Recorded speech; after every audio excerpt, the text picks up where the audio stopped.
Assalamualaikum warahmatullahi wabarakatuh.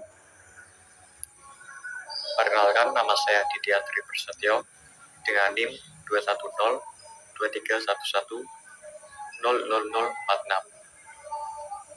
Pada kesempatan ini saya akan mempresentasikan tentang pemikiran Keynes, tentang teori reduksionis tradisional hingga kebijakan pembangunan bank. Untuk materi pertama yaitu teori reduksionis tradisional. Keynes berasumsi menolak keyakinan klasik bahwa pasar akan mencapai keseimbangan sendiri melalui mekanisme harga dan mekanisme pasar yang tidak terganggu. Keynes berpendapat bahwa pasar tidak selalu beroperasi secara efisien dan terbilang mengalami kegagalan yang mengarah pada ketidakstabilan ekonomi, seperti masalah pengangguran dan depresi. Ketidakstabilan ekonomi tersebut disebabkan oleh faktor kurangnya permintaan efektif dalam perekonomian suatu negara. Mikroekonomi Keynesian. Pendekatan ini berusaha menjembatani kesenjangan antara teori Keynesian yang berfokus pada agregat ekonomi dengan analisis mikroekonomi yang melibatkan tindakan individu, rumah tangga, dan perusahaan. Mikro dasar Keynesian mencoba menggabungkan elemen-elemen untuk memberikan ke dalam kerangka teori Keynesian. Dalam agregatnya, ini dilakukan dengan mengaitkan perilaku individu dengan perilaku yang diamati dalam perekonomian. Aliran post-Keynesian.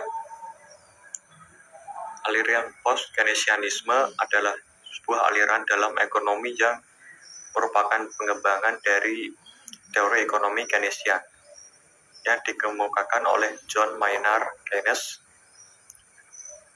dan aliran ini mengkritik serta melengkapi pandangan Keynesian dengan memperhatikan elemen-elemen yang terabaikan dalam pendekatan tradisional serta memberikan penekanan pada aspek kelembagaan dan ketidakpastian dalam analisis ekonomi.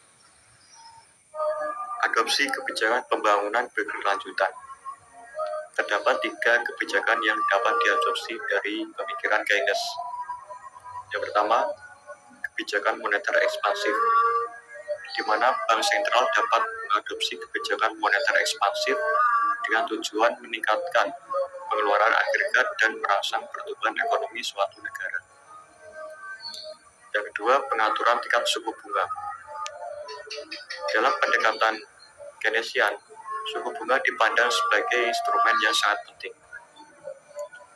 Bank sentral dapat menurunkan suku bunga untuk mendorong investasi, dan selain itu juga mengurangi biaya pinjaman bagi perusahaan.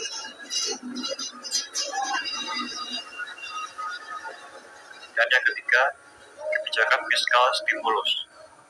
Kebijakan ini diantaranya individu untuk meningkatkan publik, pengurangan pajak atau program subsidi untuk mendorong pengeluaran konsumen dan investasi perusahaan. Kebijakan fiskal ini bertujuan untuk meningkatkan permintaan agregat dan mencapai penuh penggunaan sumber daya ekonomi secara efisien. Kebijakan pembangunan berkelanjutan. Terdapat 3 dimensi, yaitu dimensi ekonomi, dimensi sosial, dan dimensi lingkungan. Adapun dimensi ekonomi adalah pengangguran merupakan masalah serius dalam perekonomian, dan oleh karena itu kebijakan ekonomi harus diarahkan untuk mencapai penuh penggunaan sumber daya ekonomi.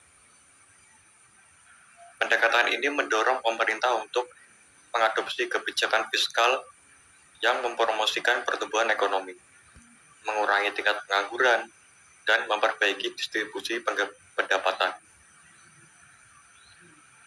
Yang kedua, ditinjau dari dimensi sosial. Dalam konteks pembangunan, keberlanjutan Keynesian, aspek sosial juga diperhitungkan. Keynes menekankan pentingnya mencapai tingkat kehidupan yang layak bagi seluruh anggota masyarakat. Ini termasuk akses yang adil terhadap layanan publik, pendidikan, perumahan, layanan kesehatan, dan perlindungan sosial yang memadai.